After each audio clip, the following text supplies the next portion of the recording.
Hello guys, welcome back to my channel.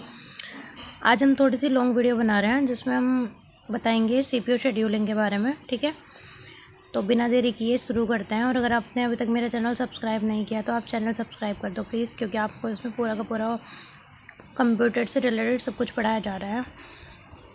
तो हमारी पहली शेड्यूलिंग होती है FCFS, यानी कि फ़र्स्ट कम फर्स्ट सर्व। नाम से ही पता चल रहा है कि जो भी फर्स्ट कम यानी कि जो पहले आएगा फर्स्ट सर्व उसको वो पहले पाएगा। ठीक है, सपोज इसमें हमारे पास प्रोसेस दे रखे हैं P1 P2 P3 और अराइवल टाइम दे रखा है 0 1 2, बस टाइम दे रखा है 24 3 3। ठीक है, यानी कि जो हमारा प्रोसेस P1 है वो 0 अराइवल टाइम पे आया और उसका बस टाइम है 24, यानी कि इतना टाइम उसको लग जाएगा प्रोसेस को कंप्लीट करने में। P2 का अराइवल टाइम 1 है और बस टाइम है 3। उसके बाद P3 जो है वो सेकंड नंबर पे आया तो थर्ड पे है, बट इसका अराइवल टाइम 2 है क्योंकि 0 से अराइवल टाइम शुरू हो रखा है ना इसका। फिर बस टाइम इसका भी है 3। Suppose the process arrives in the order, अगर ये ऑर्डर में आए हैं P1 P2 P3 ऐसे, तो हम शुरू क्या करेंगे, अराइवल टाइम किस पे है, 0 पे है, 0 से शुरू करते हैं। इसके लिए एक गैंट चार्ट बनता है ऐसे 0 से शुरू करा, 0 पे कौन आया हमारा प्रोसेस P1 आया, बस टाइम कितना है 24, कितना चला 24 चला, कंप्लीट हो गया। उसके बाद हमारा प्रोसेस आया P2 आया, कितना चला 3, तो 3 ही चलने के बाद 24 ये था, 24 + 3 27, 3 तक चला। P2 कंप्लीट हो गया 27 पे। फिर हमारा प्रोसेस आया P3 का बस टाइम कितना है 3, 27 + 3 30, तो 30 पे क्या है, ये सारे के सारे प्रोसेस जो है वो कंप्लीट हो चुके हैं। अब वेटिंग टाइम फॉर P1, ये P1 है, P1 = 0। ठीक है, P1 का वेटिंग टाइम जो है वो 0 है क्योंकि उससे पहले कोई प्रोसेस था ही नहीं। P2 का कितना है वेटिंग टाइम 24, क्योंकि P1 ने कंप्लीट होने में 24 मिनट्स लगा दी, मिनट्स या सेकंड जो भी हैं।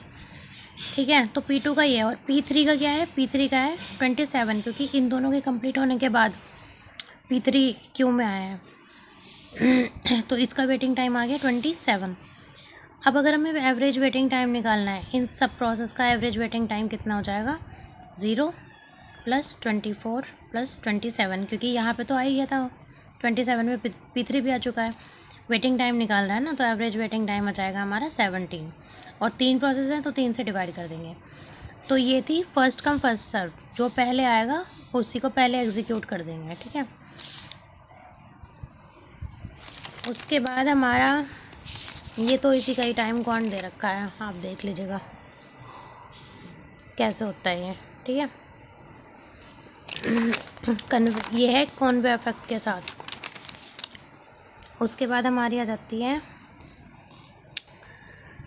Shortest job first scheduling. Shortest job first, इसके भी नाम से आपको पता चल ही रहा है कि जो भी जॉब सबसे ज़्यादा शॉर्टेस्ट होएगी उसको पहले शेड्यूल कर दिया जाएगा। इसकी कुछ डेफिनेशंस हैं, like associate with each process that length of its next CPU burst, use this length to schedule the process with the shortest time. See, SJF is optimal, gives minimizing average waiting for a given set of process. ये average waiting time देती है सारे process के लिए, क्योंकि shortest job को सबसे पहले एग्जीक्यूट कर देते हैं जितनी भी शॉर्टेस्ट जॉब होती हैं। The difficulty is knowing the length of the next CPU request, but ये है कि पता नहीं होता कि जो CPU है वो आगे कितने टाइम के लिए रिज़र्व हो चुका है। ठीक है, एग्जाम्पल है इसका, सपोज ये प्रोसेस है P1 P2 P3 P4। ठीक है, और बस टाइम है 6 8 7 3, ये इसका बस टाइम है।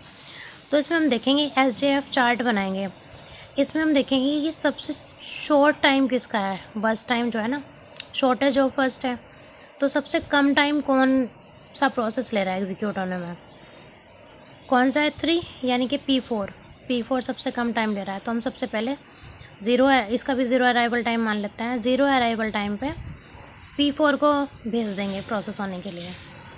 फर्स्ट टाइम कितना है 3, P4 चला 3 तक। उसके बाद फिर देखेंगे नेक्स्ट शॉर्टेस्ट टाइम किसका है, P1 6 का, 6 है ना, तो P1 का है, फिर हम P1 को ले आएंगे। 6 तक चला तो 3 + 6 9 तक ये चलेगा। उसके बाद नेक्स्ट शॉर्टेस्ट टाइम किसका है, P3 का 7, तो 9 + 7 16, P3 कंप्लीट हो जाएगा 16 पे। उसके बाद हम लास्ट में प्रोसेस लेके आएंगे P2, ठीक है, 16 + 8 24, ये P2 है गाइस। ये थोड़ा करेक्ट करना पड़ेगा, एक सेकेंड। P2 तो 16 + 8 हो गया 24। सारे प्रोसेस कंप्लीट हो चुके हैं, बट इसमें हम ये बस ये देखेंगे सबसे शॉर्टेस्ट जॉब कौन सी है। जो सबसे शॉर्टेस्ट होगी वो सबसे पहले प्रोसेस होगी, फिर उसके बाद शॉर्टेस्ट, फिर उसके बाद शॉर्टेस्ट। इसका एवरेज वेटिंग टाइम निकालने के लिए वही जितना टाइम लगा है कंप्लीट होने में 3, 9, 16, 24, और जितने प्रोसेस हैं divided by that number of processes. 4 हैं तो 4 से 7 आ गया इसका एवरेज वेटिंग टाइम, ठीक है। ये है हमारा शॉर्टेस्ट रिमेनिंग टाइम फर्स्ट है, तो SJFE, बट इसमें रिमेनिंग टाइम फर्स्ट की है। Now we add the concept of varying arrival times and preemption to the analysis. इसमें हम प्रिम्पशन और ऐड कर देंगे। तो गाइस इसका देखिए प्रिमिटिव SJF गैंट चार्ट कैसे बनेगा। इसमें क्या है, इसमें अराइवल टाइम दे रखा है, P1 आएगा 0 पर, P2, P3, P4। तो इसमें है तो सेम ही, लेकिन हम सबसे पहले क्या करते हैं, जो प्रोसेस सबसे पहले आया है भले ही उसका टाइम ज़्यादा हो या कम हो और प्रोसेस से, उसको हम एक बार चला देंगे, सिर्फ एक बार चलाएंगे, ठीक है, एक टाइम क्वांट तक। सपोज़ यहाँ पे 0 अराइवल टाइम पे हमारे पास आया P1, ठीक है, इसको हमने एक बार चलाया।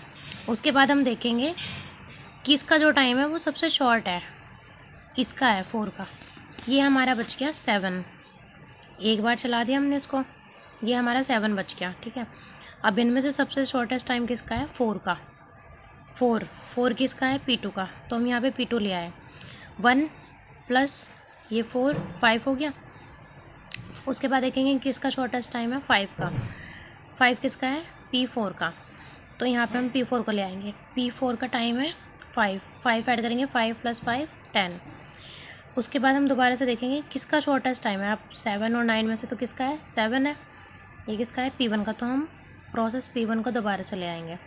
P1 यहाँ पे ये P4 10 पे कंप्लीट हुआ था, 10 + ये 7 बचा हुआ था, 7 17, तो ये P1 का जो टाइम हो गया ये ख़त्म हो गया।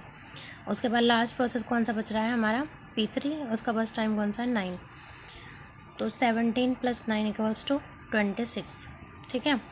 ये होती है हमारी शॉर्टेस्ट रिमेनिंग टाइम फर्स्ट। इसका एवरेज वेटिंग टाइम कैसे निकालेंगे, 10 - 1 + 1 - 1 + 17 - 2 + 5 - 3 / 4 हो जाएगा 6.5।